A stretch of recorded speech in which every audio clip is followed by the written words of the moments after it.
Okay, back to silver. The silver has been a sleeper. It hit its high on January 21st, 1980, almost touched that in April of 2011 when silver was $50 an ounce, gold was $875, and now we've got $2,600 gold and $30 silver. In relative terms, you don't have to know which is necessarily going to go up. You have to know which is the cheapest in relative terms. My opinion, I believe that we're going to have a run in silver like we did in 2011 and like we did in 1979. Silver could go from $30 to 75 or 100 in a couple of weeks. Over the past week, silver prices have exhibited notable volatility, influenced by various economic indicators and market sentiments. On Monday, December 16, 2024, silver prices experienced a significant decline, dropping approximately 4% and testing key support levels around $30 per ounce. This sharp movement was attributed to a stronger US dollar and rising Treasury yields, which reduced the appeal of non-yielding assets like silver. As the week progressed, silver prices attempted to stabilize within the $30 to $31.50 range. By Friday, December 20th, 2024, silver prices remained under pressure, with the gold-silver ratio rising above 87.00, indicating relative weakness in silver compared to gold. However, experts are not dissuaded by the short-term challenges, which are primarily due to a stronger dollar and rising yields. They maintain that silver has better long-term prospects due to its rapidly increasing industrial demand and macroeconomic factors. For several reasons, many precious metals analysts view silver as undervalued and anticipate significant price increases soon. Historically, the gold-to-silver ratio has averaged between 40 to 1 and 60 to 1. Recent figures show the ratio hovering around 88.87, meaning it would take 88.87 troy ounces of silver to buy 1 troy ounce of gold. Analysts interpret this disparity as a potential opportunity for silver to appreciate as the ratio normalizes. The metal's supply and demand dynamics also greatly influence analysts' expectations for higher prices in the coming years.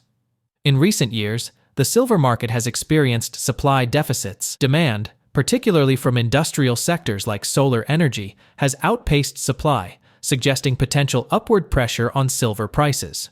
Renowned precious metals analyst and founder of 321 Gold, Bob Moriarty recently gave very bullish predictions for silver and silver stocks, predicting that the precious metal is about to have another 1980-style run that will easily take prices to $100 per ounce. While Bob is generally bullish on precious metals, he singles out silver and platinum as the best value for money and silver as an opportunity of the century for investors. We will present clips from Bob Moriarty's recent interview with natural resource stocks. Be sure to stay tuned until the end of this video for more insights and actionable advice. If you found this content valuable, don't forget to like and share it to help others benefit too. Make sure to subscribe to our channel and hit the notification bell so you never miss an update. Thanks for watching and enjoy the video. You invest on December 20th into February 15th. You will almost make money every year. And it's something that nobody's mentioned lately. We talk about going into tax loss selling season, but we neglect to mention, oh, by the way, we're coming out of it. So I am seeing a lot of really nice stocks selling on the bargain basement. And I think there's a ton of opportunity. I don't care what people think about 2025 or Syria or Trump or anything. There is a short-term 60-day opportunity in the resource stocks that have been hammered the most. And I hope people take advantage of that. But going into 2025, here's what we've got. We have record highs in the Dow and the S&P. We've got record high in Bitcoin and the other 15,000 knockoffs. That's a very scary situation to me. We are adding to the debt of the United States $1 billion every 3.5 months. And that just simply is not sustainable. So we're at an exceptionally precarious point in time. And we could see the Biden administration doing everything in their power to screw Trump. So it's we're in for a really interesting month. 2025 looks to be a very good year for resource stocks, simply because Bitcoin and all of its variations in the stock market have been going up like a rocket, and rockets go up, but they also come right back down. Okay, back to silver. The silver has been a sleeper. It hit its high on January 21st, 1980. It almost touched that in April of 2011. When silver was $50 an ounce, gold was $875, and now we've got $2,600 gold and $30 silver. So in relative terms, you don't have to know which is necessarily going to go up. You have to know which is the cheapest in relative term, and certainly platinum and silver are cheap. Now, the problem with platinum is you don't have a lot of choices that you can invest in, but there's a number of really great silver stocks, and I believe, it's just my opinion, I believe that we're going to have a run in silver like we did in 2011 and like we did in 1979. Silver could go from $30 to 75 or 100 in a couple of weeks, okay? If people will look at all of the variations of Bitcoin, I have a friend here at France who's invested in XRP, and her cryptocurrency went up 242% 1 month, and that's just extraordinary. My belief is that, one, the DXY absolutely has not indicated a top in either gold or silver. Silver and gold have to go to a DXY of 94, 95, 96, and they're nowhere near that. So I think the silver and gold rally is going to continue a lot higher and a lot longer than anybody realizes.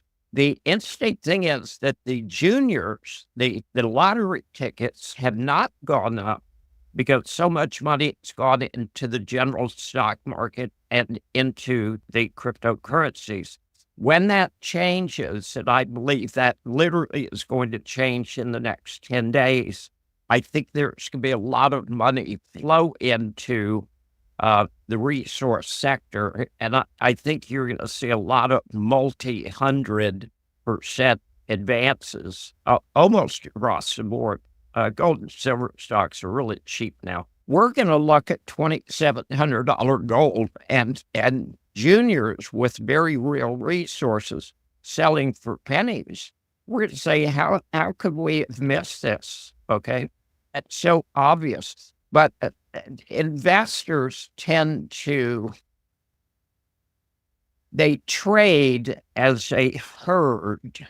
Right. And if you can observe what herd does, it's always going in the wrong direction at the wrong time. Yeah, So that's right.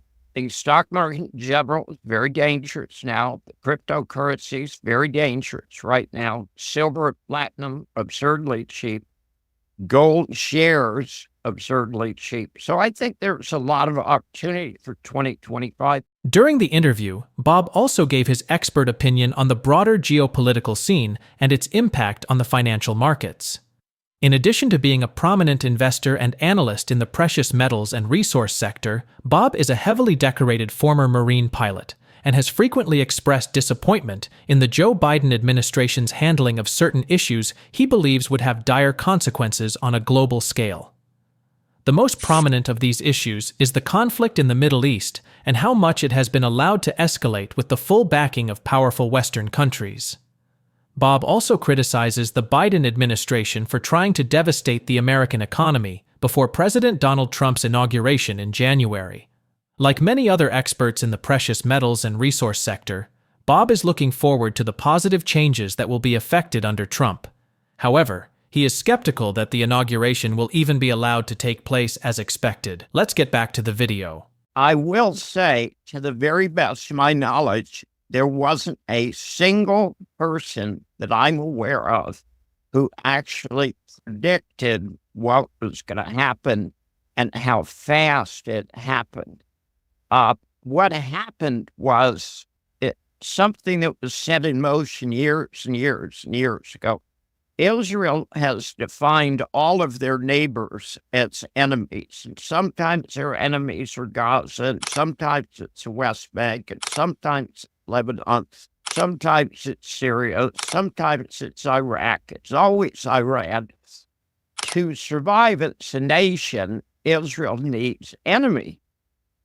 But they happen to have a lapdog, attack dog, an attack chihuahua, okay, at their beck and call, which is the United States, which is happy to pour money into stupid wars. Now, I'll tell you something about Syria that will tell you a lot about what actually happened, and it's something that very few people I know are aware of. Remember when they had the exploding cell phones in Lebanon? That's not the thing that happens in 6 months. Right. Oh, somebody did that, deliberately planned it out. You can talk about it being a war crime, which it is, okay, but Israel and war crimes are kind of the same sentence. It was effective from a military point of view. Were you aware they did exactly the same thing in Syria? No. They did. Wow. Absolutely. I had no idea. Yeah. Tens of thousands of cell phones and pagers and small communications radios had booby-trapped batteries, and when the signal was set, they blew up. I have never heard, I cannot think, and I read a lot, I can't think of an attack that was that effective. You had Turkey attacking from the north, you had Israel attacking from the south and the west, and you had the United States involved. And some of this, what is the legal justification for the United States having troops in Syria? I don't think there is one. There is not one. Yeah. The UN never gave permission. Congress never gave permission. Nobody's ever asked the question, and they should ask the question, what are we doing there legally? And the answer is, we're not there legally, we're there illegally. And what we were actually doing is seizing the oil fields so we could ship the oil to Turkey to be transshipped to Israel. It was a backdoor way of shipping oil to Israel. The United States was sending B-52s, okay, to attack Syria in the last week. And whatever possible justification there could be for that, okay, I don't know. But we were talking off camera, and my overall reaction is, it's like walking into a antique store. First sign you see is you break it, you buy it. There is total chaos in Syria now. The guy who spearheaded the invasion is actually on the U.S. wanted list, and there's a $10 million reward for his capture. And now all of a sudden he's our good buddy. The Turkish terrorists are attacking the American-sponsored terrorists. So effectively, we've got Turkey kind of at war with the United States. From a military perspective, it certainly has hurt Iran's ability to ship weapons to Hezbollah. But I think in the overall scheme of things, that's absolutely meaningless, because Iran has demonstrated twice in the last 6 months that they can destroy Israel anytime they want to. So it's one more example of the empire getting involved in another stupid war that we have absolutely nothing to gain from, that's going to cost a lot of money. As an aside, it demonstrates this new move in Israel that nobody's talking about, is to recreate what they call Greater Israel. And that would include seizing Lebanon, that would include seizing Syria, that would include incursions into Iraq, incursions as far north as Turkey, taking over Jordan entirely, and incursions into Saudi Arabia and into Egypt. It keeps attacking everyone, and I don't know when the end game is going to occur, but I know what the end game is, and it was written about in the Bible: those who live by the sword will die by the sword. I'd love to have you on first part of the new year again. And I'll tell you what I'm hold you to. I want to be on just after the inauguration. Of course, the proviso there is if there's an inauguration. I mean, I would not put it past Biden and the criminals, and they are criminals, who are running the White House. Would they come up with some kind of bullshit false flag to say, okay, wait a minute, we can be just like Ukraine. What do we need a new president for? We've got a president. Bob Moriarty's outlook on the global economy and financial markets, particularly the stock and cryptocurrency markets, is as dire as it gets. In recent interviews, he has expressed concerns about the sustainability of current economic policies, particularly the extensive use of debt and monetary easing by central banks. He warns that such practices could lead to significant financial instability, potentially culminating in a severe economic downturn. Bob is even more skeptical of geopolitical affairs, highlighting the potential for conflicts to disrupt global trade and economic stability. He points to escalating tensions in regions like the Middle East and Eastern Europe as areas of concern, and suggests that investors should closely monitor geopolitical developments, as they can profoundly impact global markets. However, amidst all of his gloomy calls and predictions, Bob is very bullish on silver, which he says could have a massive rally in 2025. Do you agree with Bob's predictions? Please share your thoughts on his interview in the comments section below. Don't forget to like this video, subscribe to our channel, and turn on the notification bell so you don't miss any of our future updates. Thanks for watching, and we'll see you in the next one.